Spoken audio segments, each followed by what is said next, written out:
കണ്ടോ, കൊടങ്ങൽ എന്നൊക്കെ പറയുന്നത് ഇത് മരുന്നാണ്. തോരൻ വെക്കാനൊക്കെ നല്ലതാണ് ഇത്.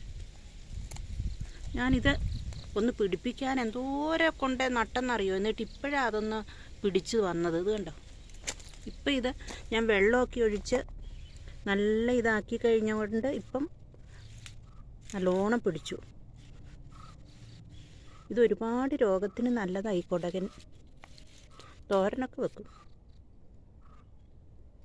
അന്നേരം ചീര കുറേ അവിടെ മുളച്ചു. ഉണ്ടോ, ചീര ചട്ടിയൊക്കെ അവിടെ വെച്ചിരുന്നതുകൊണ്ട് ചീര ഒരുപാട് മുളച്ചു. എല്ലാം ഇവിടെ വൃത്തിയാക്കി. ഇനി മഴയൊക്കെയല്ലേ വരുന്നത്, അന്നേരം ഇവിടെ എല്ലാം വൃത്തിയാക്കി, എല്ലാം എടുത്ത് മാറ്റി വെച്ച് നല്ല വൃത്തിയാക്കി. ഉണ്ടോ, ഇഞ്ചിമാങ്ങ ഒക്കെ മുളച്ചു. ഞാൻ ഇന്നവിടെ മഞ്ഞൾ നട്ടു.